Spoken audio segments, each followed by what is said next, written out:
Bismillahirrahmanirrahim. Assalamu alaikum. My name is Hamza Javed. Registration number 128, section 4B. My group members are Hafiz Naban, Muhammad Jamil, Muhammad Arif, Samiullah, Kashif Salim, Adil Ahmad, Raheel Afzal, Nazir Farid, Ali Hassan, Asif Khalil. Today, the topic of my presentation is Introduction of Carbohydrates. The carbohydrates, often termed as sugars. Carbohydrates are hydrates of carbon. They contain carbon, hydrogen, and oxygen in the ratio of 1:2:1. Carbohydrates are the most abundant organic constituents of plants.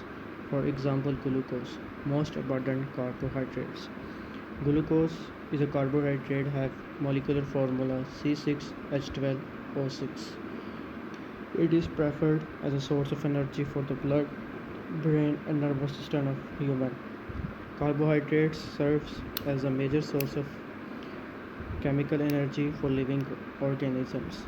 For example, sugar and starch, as well as important constituents for supporting tissues.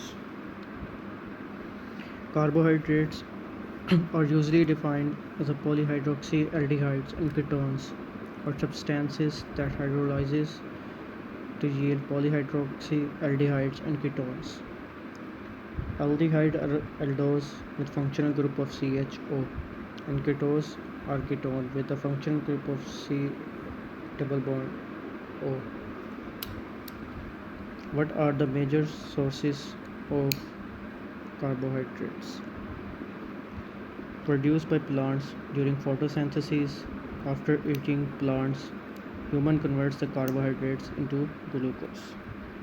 Simple carbohydrates are known as sugars or saccharides, and the ending of the names of most sugar is O's. According to the number of units of saccharide, carbohydrates are divided into monosaccharide, oligosaccharide, and polysaccharides. Monosaccharides with one sugar, oligosaccharide more than one sugar, and polysaccharides with more than many sugars. Example: glucose for the principle of sugar in blood, fructose, fruit sugar in monosaccharide, sucrose, common table sugar is a disaccharide, maltose for malt sugar. Food sources of carbohydrates in plants. We can get carbohydrates from grains, cereals, legumes, pasta, bread, and vegetables, and fruits, corn, potatoes, for example. My name is Hafiz Mohammad Numan and my registration number is 104. आज का जो मेरा presentation का topic है वो है source of carbohydrates, मतलब हम किन ज़राए से कार्बोहाइड्रेट्स को हासिल कर सकते हैं। उसका जो पहला सोर्स है वो मोनोसैकराइड्स मतलब सिंगल कार्बोहाइड्रेट्स होते हैं, जैसे कि हनी हो गया, ये उसके मतलब सोर्स बताए गए हैं जहाँ से हम उसे हासिल कर सकते हैं। ड्राइड फ्रूट्स हो गया, फ्रूट जैम्स हो गया, पाल्म, अलूचा, sauce and fruits, sun dried tomatoes, breakfast, cereals with whole wheat, oats and fruits, मतलब इन चीज़ों से हमें कार्बोहाइड्रेट्स हासिल हो सकता है। फ्रेश फ्रूट्स हो गया like grapes, apples, pears, kiwi and banana. Also drive from digestion of sucrose, हम सुक्रोज की डाइजेशन करके भी इसे हासिल कर सकते हैं। उसके बाद है कि डाइसक्राइड्स मतलब ये है कि डाइसक्राइड्स में एक से ज़्यादा मोनोसैकराइड्स होते हैं। इन्हें हम ड्राइव कर सकते हैं शुगर कैन से, मतलब गन्ने से, एंड शुगर बीट से। टेबल शुगर से भी इसे हासिल किया जा सकता है। Sweet root vegetables, melted wheat and barley, बैज हो गया, bagels and energy bars, molasses and beer. Potato, आलू मतलब हो गया, उससे भी हमें कार्बोहाइड्रेट्स हासिल होता है। पीस सैंड हो गया, प्याज। उसके बाद है मतलब जो तीसरा उसका सोर्स है वो है पॉलीसैकराइड्स मतलब इसमें मोर देन वन मोनोसैकराइड्स होते हैं, एक से ज़्यादा मोनोसैकराइड्स होते हैं। इसे हम सीरियल फूड से भी हासिल कर सकते हैं। कॉर्न मिल्स हो गया, फ्लोर्स, पास्ता एंड राइस, चावल वगैरह हो गए जैसे। और इसके बाद है small amounts in other root vegetables and unripe fruits. उसके बाद है whole grain cereals and pulses, इससे भी हम इसे हासिल कर सकते हैं। ये जो है इसके मतलब 3 सोर्स बताए गए हैं, उन्हें डिवाइड किया गया मोनोसैकराइड्स में, डाइसैकराइड्स में एंड पॉलीसैकराइड्स में। ये इस हवाले से है कि मतलब सोर्स हैं कार्बोहाइड्रेट्स को हासिल करने के, हम इन ज़राए से कार्बोहाइड्रेट्स को हासिल कर सकते हैं। शुक्रिया। बिस्मिल्लाहिर्रहमानिर्रहीम। I am Mohammad Jamil and मेरा रजिस्ट्रेशन नंबर है 080। तो आज का मेरा टॉपिक है क्लासिफिकेशन ऑफ कार्बोहाइड्रेट्स। तो according to the number of sugar molecule, मतलब नंबर शुगर मालिक्यूल की नंबर की वजह से उनकी क्लासिफिकेशन की जाती है। फर्स्ट वन है सिंपल कार्बोहाइड्रेट। सिंपल कार्बोहाइड्रेट्स में मोनोसेक्राइड और डाइसेक्राइड शामिल हैं। मोनोसेक्राइड जो होते हैं वो 1 यूनिट कार्बन पर मुश्तमिल होते हैं, डाइसेक्राइड 2 यूनिट कार्बन। तो सेकंड नंबर पे कॉम्प्लेक्स कार्बोहाइड्रेट्स। कॉम्प्लेक्स कार्बोहाइड्रेट में ओलिगोसेक्राइड्स और पॉलीसेक्राइड शामिल हैं। ओलिगोसेक्राइड जो होते हैं 3 से 10 यूनिट्स पर मुश्तमिल होते हैं, पॉलीसेक्राइड जो मोर देन 10 यूनिट्स पर मुश्तमिल होते हैं। ग्लाइकोजन, स्टार्च, फाइबर्स वगैरह पॉलीसेक्राइड ही की एग्जांपल हैं। तो कुछ रिएक्शन की बात करते हैं। ये जो रिएक्शन दिखाए गए हैं ये हाइड्रोलाइसिस के रिएक्शन है। हाइड्रोलाइसिस जैसा कि आपको पता है, breakdown of any compound due to reaction with water is called hydrolysis. तो मोनोसेक्राइड को जो हाइड्रोलाइसिस है वो ऑलमोस्ट नहीं होती। वो मतलब ये लिखा हुआ है जैसे नो हाइड्रोलाइसिस, मतलब ये मोनोसेक्राइड फर्दर डिवाइड नहीं होते। सेकंड नंबर पे है डाइसेक्राइड। डाइसेक्राइड की अगर हम रिएक्शन करवाएं वाटर के साथ तो ये 2 मोनोसेक्राइड यूनिट्स में डिवाइड हो जाती है। जैसा कि हम सक्रोज को अगर H2O के साथ रिएक्शन कराएं तो ये ग्लूकोज और फ्रक्टोज वगैरह में डिवाइड हो जाती है। नंबर 3 पे है पॉलीसेक्राइड। तो सीधी बात है, पॉलीसेक्राइड के लिए कुछ ज़्यादा मॉलिक्यूल चाहिए होते हैं वाटर के। अगर हम इनकी रिएक्शन कराएं तो ये मैनी मोनोसेक्राइड यूनिट्स पर डिवाइड हो जाती हैं। आगे कुछ डेफिनेशन बताई गई हैं। नंबर 1 पे है monosaccharide. It is a simple carbohydrate one that one attempted hydrolysis is not cleave to smaller carbohydrate. मतलब ये फर्दर डिवाइड नहीं होते, ये सिंपल ही के किस्म होते हैं, ये स्वीट इन टेस्ट होते हैं और ये ईजिली सोल्यूबल होते हैं वाटर में, लेकिन फर्दर डिवाइड आगे नहीं होते। तो इसकी एग्जांपल में ग्लूकोज, फ्रक्टोज वगैरह शामिल हैं। सेकंड नंबर पे डाइसेक्राइड।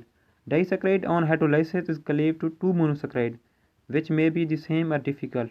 नाम से ही लग रहा है कि डाइसेक्राइड है, तो ये इसके हम रिएक्शन जब कराते हैं वाटर के साथ, जो जैसे मैंने बताया सक्रोज की रिएक्शन कराते हैं तो ग्लूकोज और फ्रक्टोज में डिवाइड हो जाती है। तो नंबर 3 पे ओलिगोसेक्राइड। ओलिगोसेक्राइड जो होते हैं, oligo is a Greek word that mean few. तो जो 3 और 10 मोनोसेक्राइड यूनिट पर आगे तक डिवाइड हो जाती है हाइड्रोलाइसिस पर, उसको हम ओलिगोसेक्राइड कहते हैं, रेफिनोज वगैरह। Okay, thank you. My name is Muhammad Arif. My registration number is CHEM 18 Penta 1 and 2 from section B. Today my topic of discussion is monosaccharide. Student, हम कार्बोहाइड्रेट की फर्स्ट क्लास डिस्कस कर रहे हैं जिनको हम monosaccharide कहते हैं। और मोनोसेक्राइड को हम सिंपल शुगर भी कहते हैं क्योंकि ये फर्दर हाइड्रोलाइज नहीं हो सकते हैं। ये स्वीट इन टेस्ट होते हैं, कलरलेस होते हैं और क्रिस्टलाइन सॉलिड होते हैं। वाटर में सोल्यूबल होते हैं ड्यू टू हाइड्रोजन बॉन्डिंग। इनका जनरल फार्मूला है CnH2O into N या CnH2nOnB पढ़ते हैं हम इसे। इसकी सिंपल सी एग्जांपल ग्लूकोज C6H12O6 है। मोनोसेक्राइड को हम 2 डिफरेंट वे में क्लासीफाई करते हैं। First on the basis of number of carbon atom, कि अगर नंबर ऑफ कार्बन एटम 3 हैं तो हम उन्हें ट्राइओजेस कहते हैं। अगर नंबर ऑफ कार्बन एटम 4 हैं तो टेट्रोजेस कहते हैं। अगर नंबर ऑफ कार्बन एटम 5 हैं तो पेंटोजेस, इसी तरह 6 हैं तो हेक्सोजेस। सेकंड इनकी क्लासिफिकेशन है on the basis of functional group.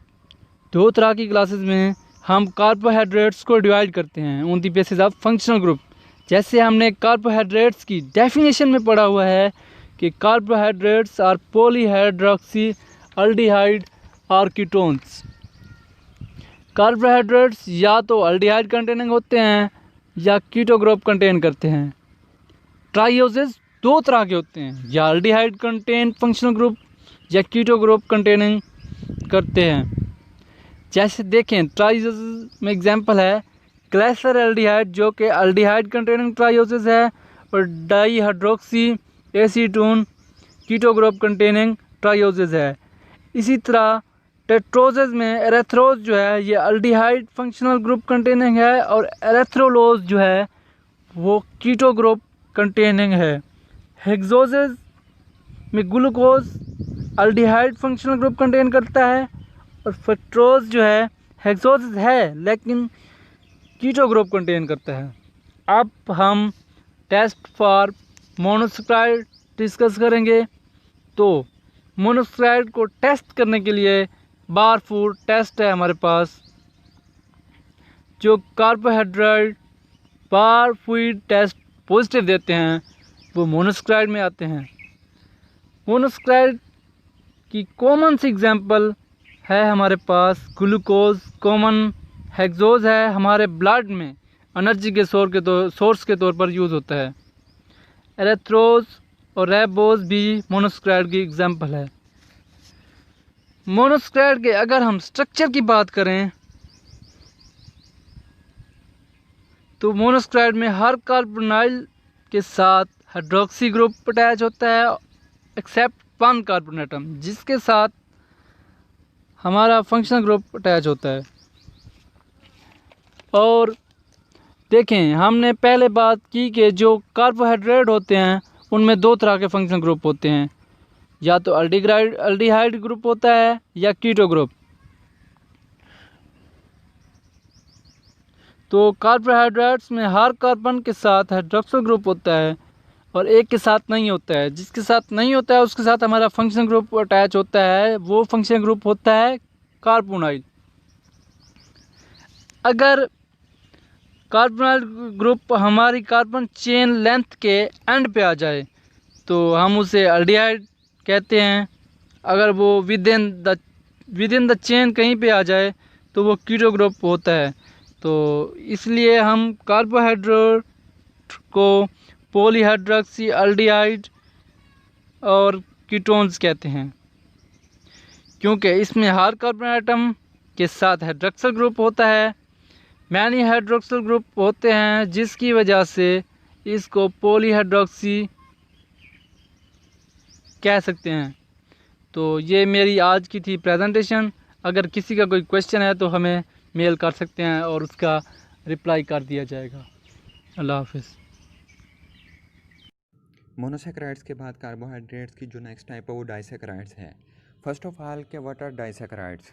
डाइसैकराइड्स are the carbohydrates made up of the combination of two monosaccharides. और ये मोनोसैकराइड्स आपस में एक कोवलेंट बॉन्ड बनाते हैं जिसे हम ओ ग्लाइकोसाइडिक बॉन्ड कहते हैं। ये ओ ग्लाइकोसाइडिक बॉन्ड बनता किन दो एटम्स के दरमियान में है? जब एक शुगर मालिक्यूल का हाइड्रोक्सिल ग्रुप दूसरे मालिक्यूल के एनोमेरिक कार्बन के साथ रिएक्शन करता है तो ओ ग्लाइकोसाइडिक बॉन्ड बनता है। एज अ रिज़ल्ट मोनोसैकराइड्स जो हैं वो डाइसैकराइड्स में कन्वर्ट हो जाते हैं। Maltose, lactose and sucrose are the example of the disaccharides. अब जो है हम डाइसैकराइड्स को हाइड्रोलाइज करके दोबारा मोनोसैकराइड्स में कन्वर्ट भी कर सकते हैं। और ये होता कैसे है? जब हम डाइसैकराइड्स को बॉयल करते हैं डाइल्यूट एसिड के साथ तो जो डाइसैकराइड्स है वो ब्रेक डाउन होकर दोबारा मोनोसैकराइड्स प्रोड्यूस कर देते हैं। जब हम इनको बॉयल करते हैं डाइल्यूट एसिड के साथ तो एन ग्लाइकोजल बॉन्ड जो होता है वो शुगर मालिक्यूल के एनोमेरिक कार्बन को ग्लाइकोप्रोटीन्स एंड न्यूक्लियोटाइड्स के नाइट्रोजन एटम के साथ ज्वाइन करवा देता है। डाइसैकराइड्स की एग्जांपल्स देखते हैं। फर्स्ट एग्जांपल में है कि ग्लूकोज प्लस फ्रुक्टोज दोनों एटम्स आपस में मिलके एक डाइसैकराइड्स बनाते हैं जिसे हम सुक्रोज कहते हैं।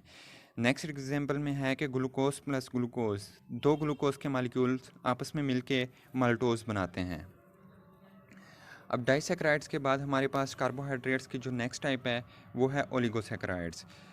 फर्स्ट ऑफ ऑल के what are oligosaccharides? Oligosaccharides are carbohydrates made up of the combination of 3 to 6 units of simple sugar और monosaccharides. A large number of oligosaccharides have been prepared by partially breaking down of more complex carbohydrates. जब हम polysaccharides या large carbohydrates molecule को break down करते हैं उनकी तो हम ओलिगोसैकराइड्स जो हैं वो बना सकते हैं। Oligosaccharides have many functions including cell recognition and cell binding. Oligosaccharides के और भी काफ़ी फंक्शन है लेकिन मेनली जो है ये cell recognition and cell binding में जो है वो हेल्प आउट करते हैं।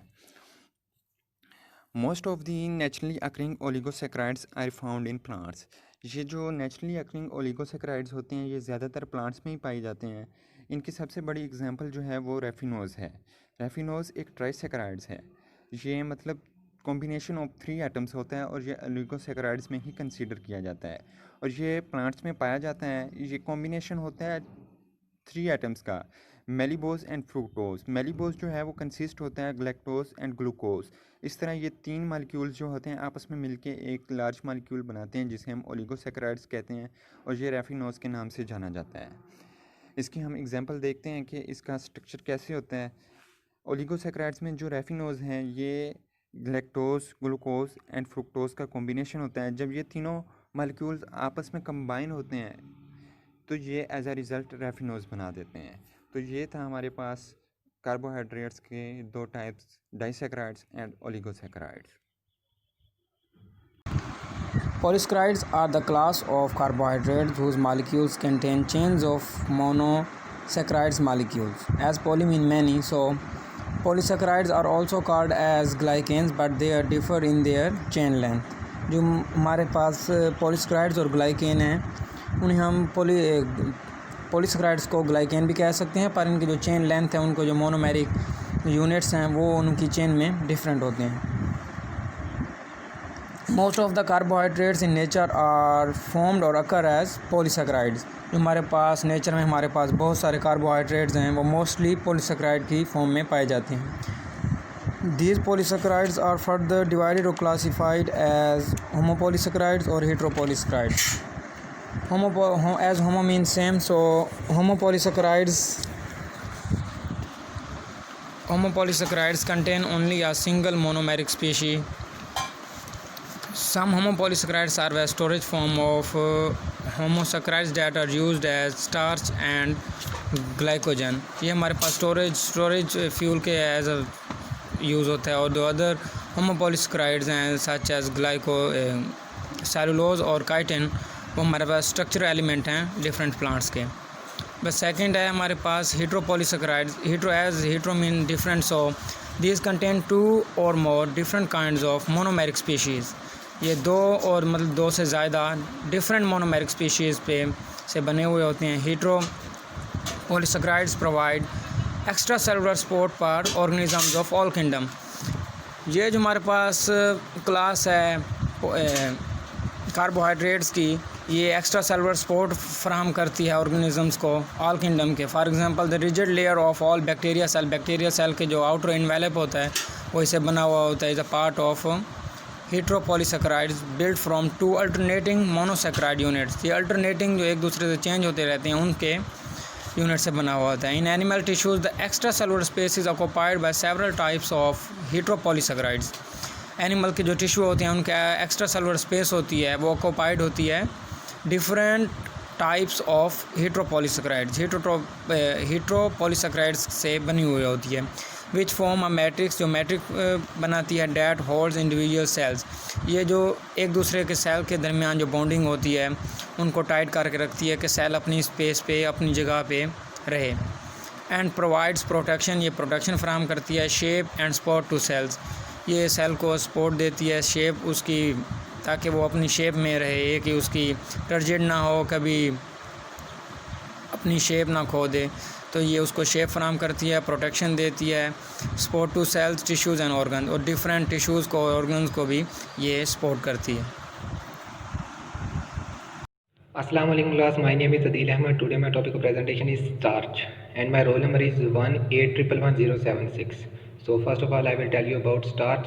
Starch basically ये कार्बोहाइड्रेट है। कार्बोहाइड्रेट की 3 टाइप्स हैं जैसा कि monosaccharide, oligosaccharide and polysaccharide. 3 classification है इसकी। तो पॉलीसेक्राइड आगे फर्दर 2 टाइप्स में डिवाइड होता है, मोनोपॉलीसेक्राइड एंड हेटेरोपॉलीसेक्राइड। स्टार्च बिलोंग करता है होमोपॉलीसेक्राइड से। तो स्टार्च बेसिकली है क्या? स्टार्च जो है ये एनर्जी स्टोरेज पॉलीसेक्राइड है प्लांट में।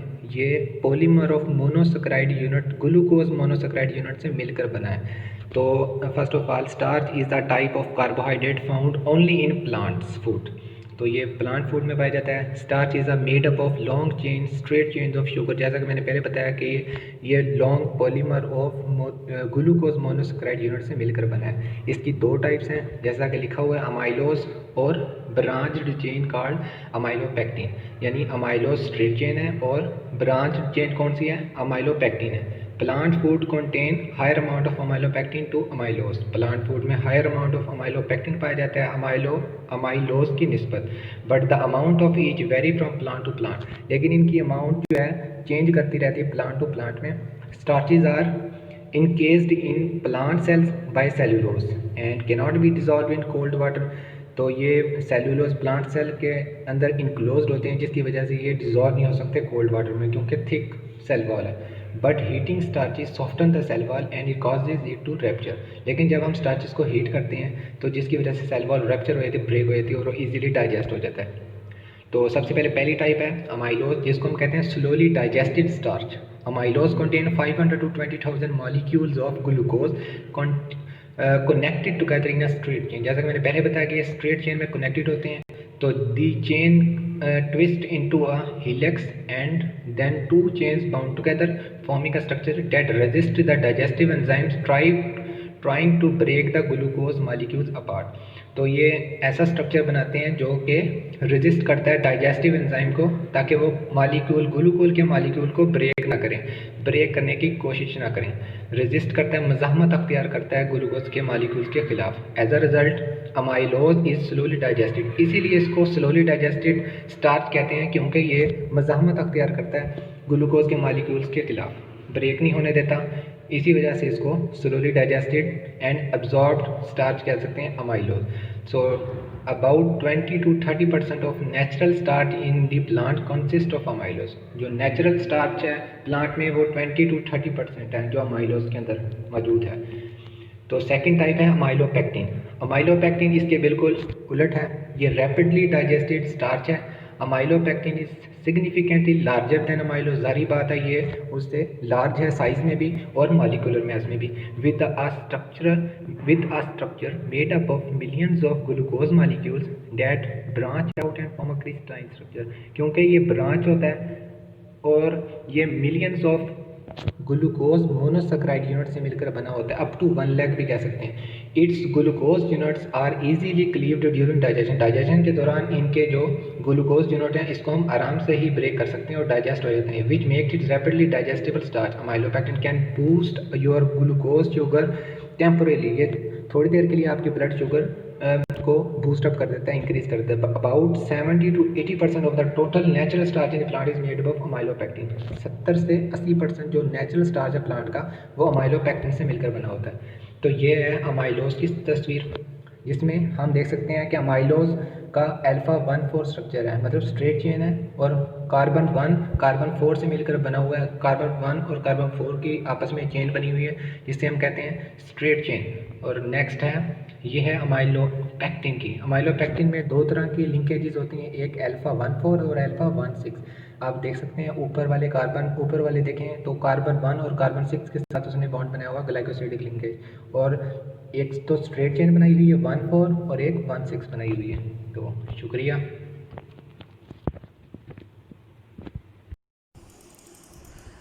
मेरा नाम राहील अफजल एंड मेरा जो रजिस्ट्रेशन नंबर है वो 109 है। तो आज मैं आपसे ग्लाइकोजन के बारे में डिस्कस करूँगा। तो पहले तो ज़रा इसका बैकग्राउंड चेक करते हैं।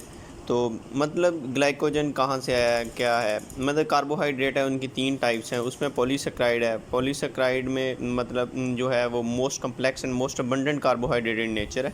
ये ब्रांच्ड और ना टेस्टलेस होता है।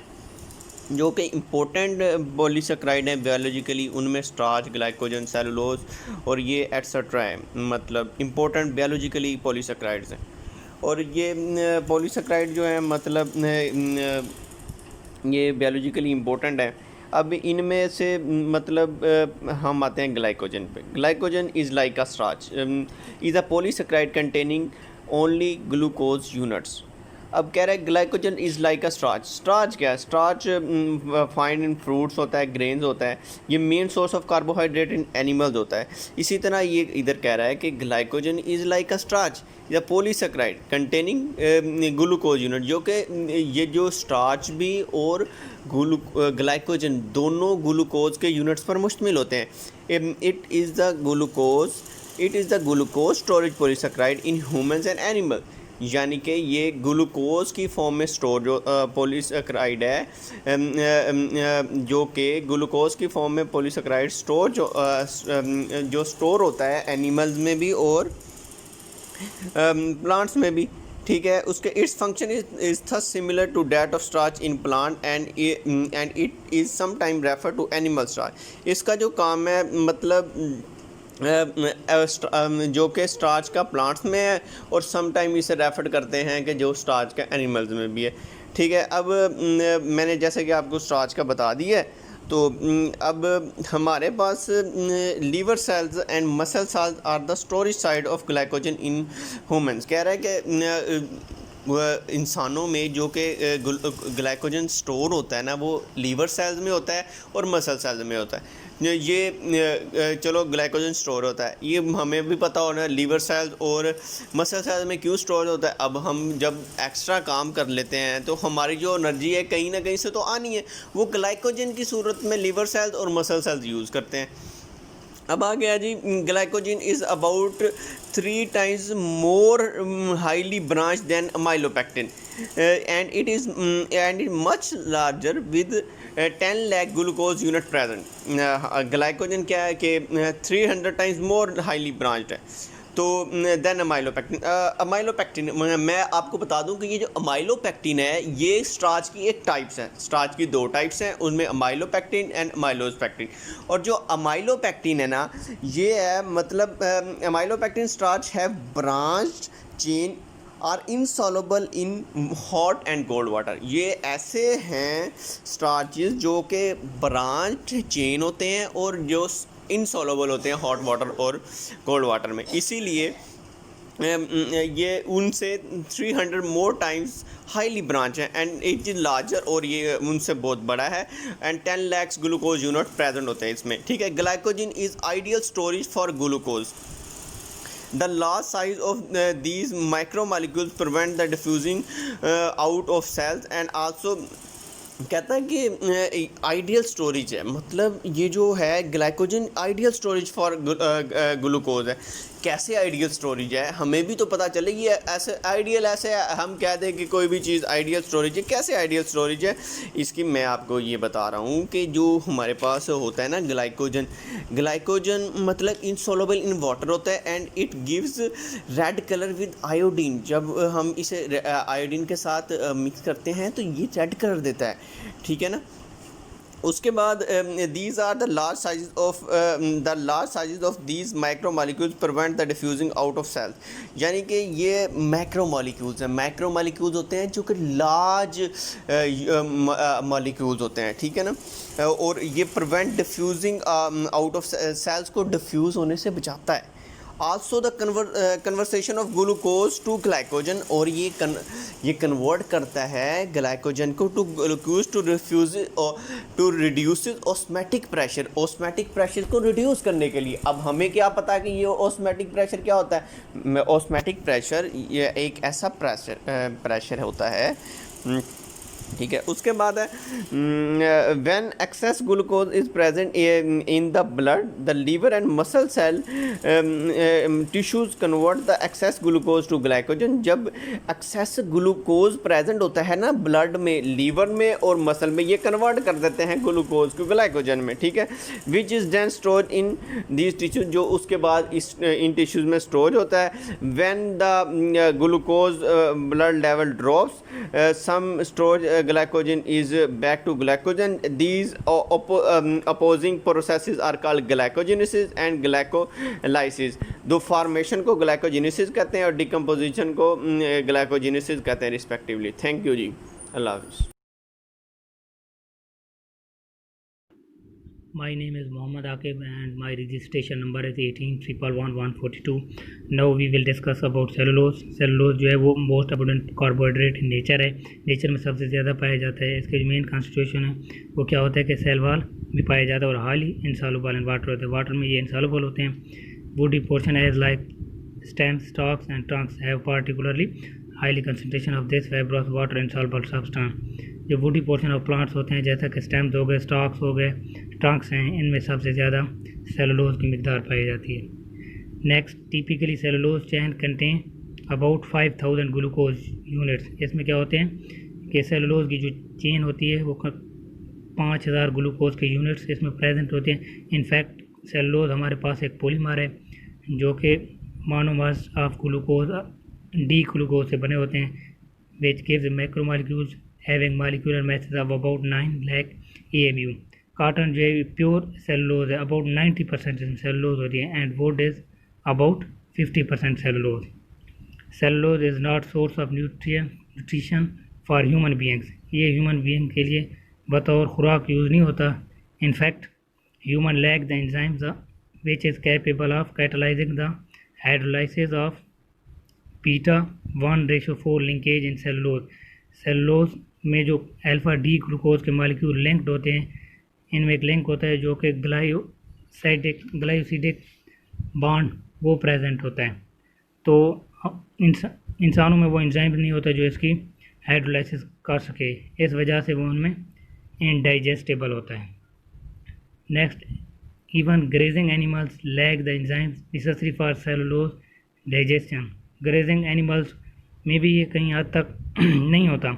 However, the essential trunk of animals such as horses, cows and sheep contain bacteria that named as cellulase, an enzyme that can hydrolyze the 1,4 linkage and produce free glucose from cellulose।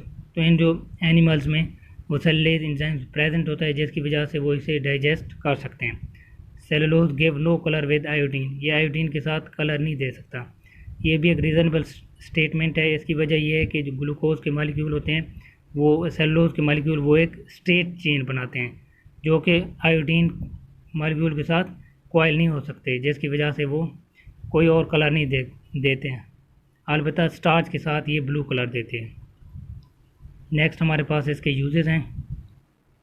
It is mainly use to produce paper product such as cotton, linen, rayon जो कि clothes के लिए इस्तेमाल होता है, and nitrocellulose ये explosive materials में इस्तेमाल होता है। Hope you will understand this. अस्सलाम वालेकुम, my name is Ali Hasan, my registration number is 1811213। Topic of my presentation is chitin। Chitin is second structure polysaccharide।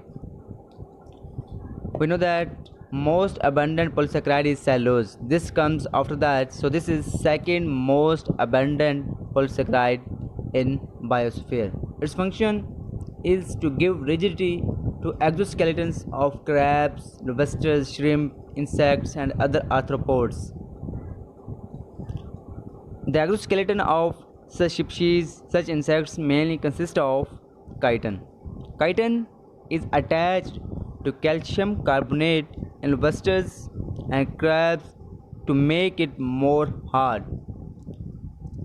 It is found in cell walls of fungi. Mostly it is found in cell walls of fungi, but primarily among the arthropods such as crustaceans, crabs, insects are also in the scales of fishes. Now we are going to discuss its structure. Chitin is a structural homopolysaccharide। homopolysaccharide mean इसमें जो repeating units होते हैं, repeating monomers जो होते हैं वो क्या होते हैं, सेम होते हैं। वो कौन क्या है, N acetyl beta D glucose amine. Chitin polymers contain both glycosidic linkages and amine bonds, both of which can be broken via hydrolysis. The product of complete hydrolysis of chitin is D-glucosamine, which is marketed as dietary supplement touted to help with joint problems. However, claims that D-glucosamine decreases joint inflammation and pain associated with osteoarthritis have yet to be substituted. In humans and other mammals, chitinase or chitinase-like protein is present, which degrade chitin to form N-acetyl and N-acetyl beta-D glucose amine molecules. So that's all about chitin. Thank you.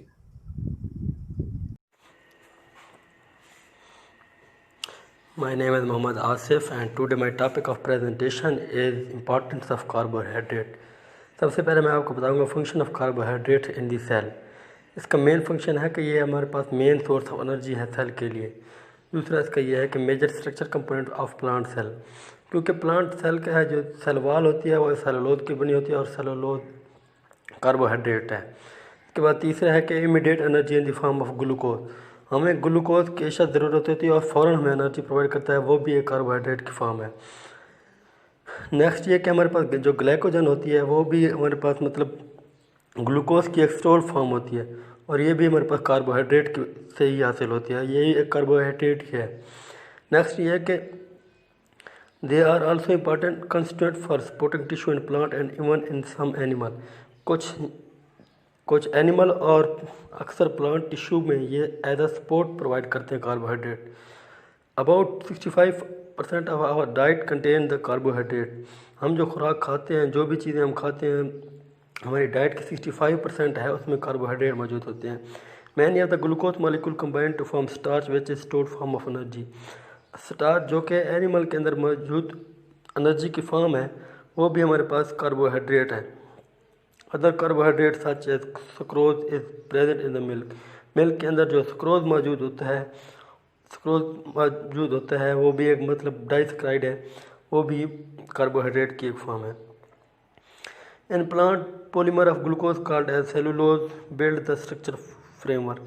फिर वही बात कि हमारे पास जो cellulose है हमें उसकी cell wall जो होती है प्लांट की वो सेलुलोज की बनी होती है, वो स्ट्रक्चर प्रोवाइड करता है, शेप प्रोवाइड करता है सेल को, तो इससे मतलब इसलिए वो स्ट्रक्चर फ्रेमवर्क हो गया उसका।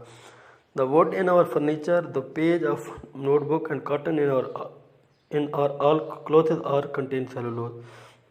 इसके अलावा सेलुलोज का ये फ़ायदा भी है कि हमारे पास जो फर्नीचर हम यूज़ करते हैं, हमारे नोटबुक्स हो गई, हमारी बुक्स हो गई, इसके अंदर हमारे पास सेलुलोज मौजूद है।